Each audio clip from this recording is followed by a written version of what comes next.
sleepy rural town of Princeton, Ohio, the horizon was defined by rolling fields of corn, wheat, and the occasional line of ancient oaks that cast long, narrow shadows over the landscape. The people here lived simple lives, rising with the sun and working their fields until dusk.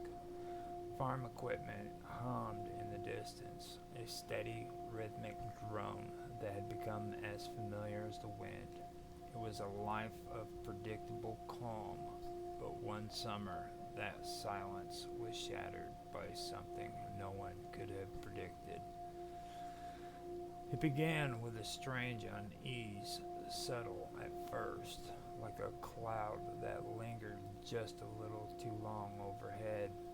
The local wildlife seemed skittish, more elusive than usual. Deer that had once grazed near the tree lines disappeared entirely, and the usual chatter of birds was muted.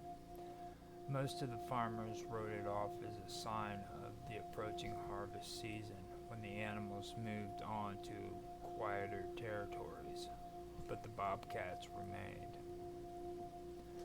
June 5th was a typical evening for Don Hargrove, who had spent the day repairing his old tractor. The machine had been acting up for weeks, and Don had finally set aside the time to fix it. As the sun dipped below the horizon, he fired up the tractor's engine, a loud machine chug echoing across his property. He worked late, the drone of the machine breaking the quiet night. It wasn't until his wife, Kathy, stepped outside to call him in for supper that anyone noticed something was wrong. She found Don lying on the ground near the tractor, his face a twisted mask of terror. His throat had been torn open, and his body was covered in deep claw marks. A trail of blood led away from him, vanishing into the darkness beyond. The next morning, the town was shaken by the news of Don's gruesome death. Sheriff Reynolds, a man known for his level-headedness, examined the scene with a grim expression. As he scoured the area for clues, he found no tracks or signs of struggle, just the mangled remains of a once lively man. Rumors quickly spread through Princeton. Some whispered of wild dogs, others spoke of a serial killer on the loose. Yet deep down, they knew something unnatural had invaded their community. A few days later, as the farmers went about their daily routine, the atmosphere grew heavier, suffocated by an unshakable dread. Jake Morris, a young farmer known for his bravado, scoffed at the tales of wild beasts. He was determined to work through the noise of his combine harvester, a machine that roared to life as it tore through rows of corn. The sun hung high in the sky, but there was an eerie quiet surrounding him as he drove the machine. As the combine engine echoed across the fields, the sensation of being watched prickled Jake's skin. He shrugged it off, focusing on the task at hand, but the unsettling feeling grew more profound, and as he turned to check his surroundings, a sudden screech pierced the air, sending chills down his spine. He caught a glimpse of something darting between the corn stalks, an eerie flash of fur and eyes. Jake's heart raced as he returned to the cab of the combine, fingers trembling over the controls. The machine's engine roared, drowning out the distant sounds of nature, and he pressed the throttle down hard. Suddenly, the ground beneath the machine trembled, and the combine lurched to a stop, grinding to a halt as something crashed against its side. Out of the corner of his eye, he saw it, a bobcat, its eyes glinting with a predatory hunger. It lunged at the window, teeth bared, snarling ferociously. Jake slammed the gears into reverse, but the ground was wet from a recent rain, and he lost traction. Before he could react, the bobcat lunged again, its claws tearing through the door and raking across his arm. Pain shot through him as he screamed and swatted at the creature, desperately trying to fend it off. In a panic, he finally managed to throw the combine into reverse, crashing backwards and sending the bobcat sprawling. He looked on in disbelief as it writhed in the mud, momentarily stunned. But as soon as it regained its footing, it charged again, an unrelenting fury in its eyes. Jake escaped, stumbling out of the cab and running towards the nearest farmhouse. As he fled, he could hear the unmistakable sounds of more bobcats joining the fray, their terrifying howls mixing with the roar of his machinery.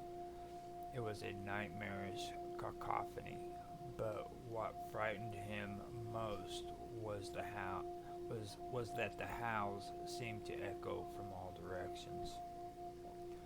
As he reached the safety of the farmhouse, breathless and terrified, Jake slammed the door shut behind him. His heart raced as he sank to the floor, clutching his bleeding arm. The town was falling apart, and there was no one to blame but the very creatures they once revered as mere shadows in the fields. June 12th marked another dark day for Princeton.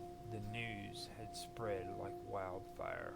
Multiple farmers had been attacked by bobcats, each incident more gruesome than the last. Those who managed to escape spoke of the creatures moving in packs, their eyes glowing like embers in the night, as if they were being controlled by some malevolent force. The sheriff's department scrambled to respond, but answers were elusive. Dr. Karen Blake, the local veterinarian, examined the injured survivors and discovered signs of unusual behavior in the bobcats. Their eyes glinted with a feverish intensity, and their movements were unnaturally coordinated.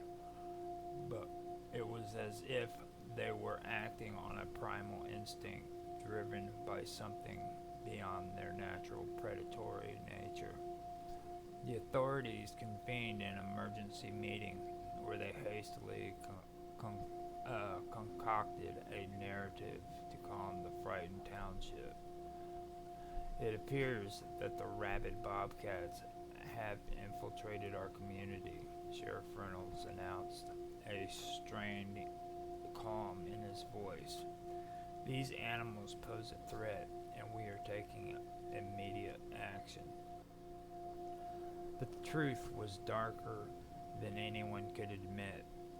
The rabies theory was a convenient scapegoat, a way to shield the townspeople from the horrifying reality that something had driven the bobcats to act with a collective fury, to hunt as a pack with a single terrifying purpose.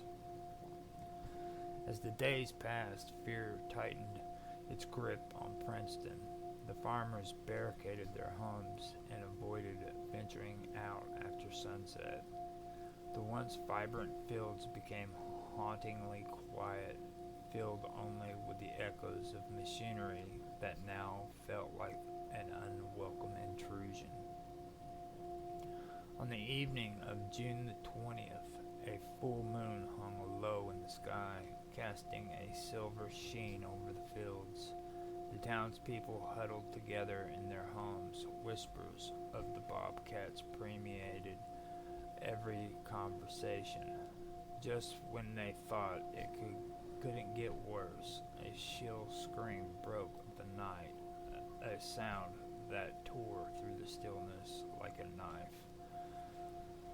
It was Maggie Winters, a local school teacher, who had ventured out to check on her farm.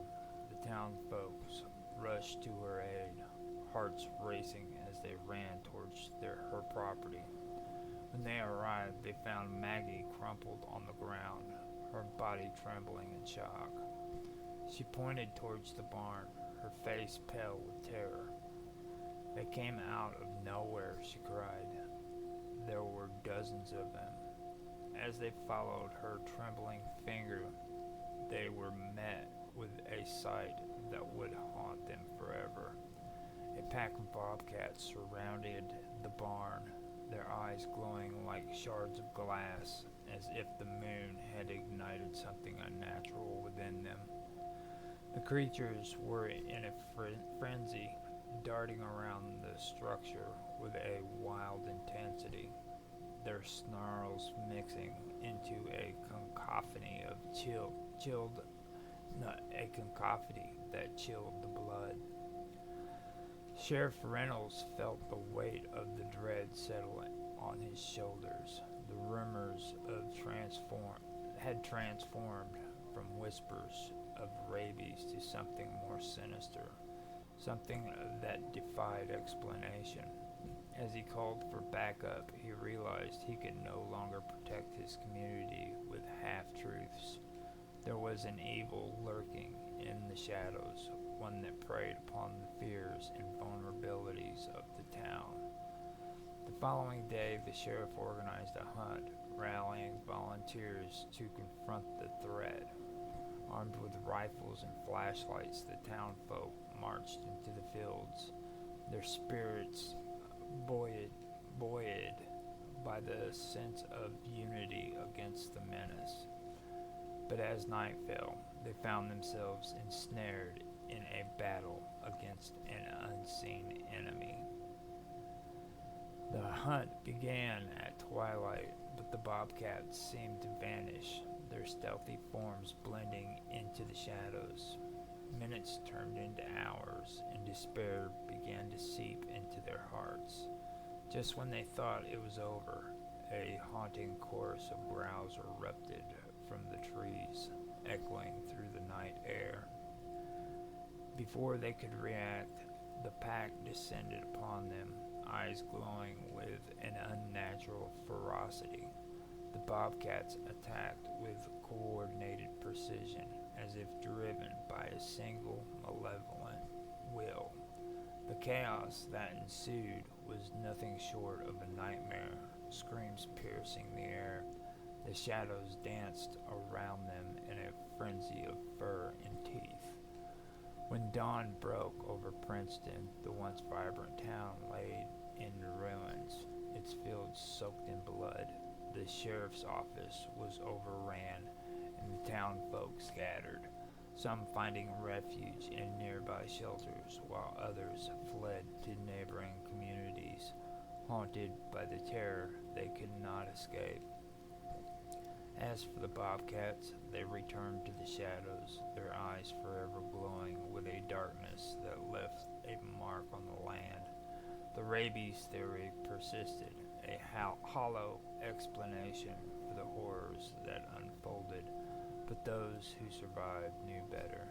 They spoke of the creatures with a reverence laced with fear, whispering stories that would echo in the annals of Princeton's history.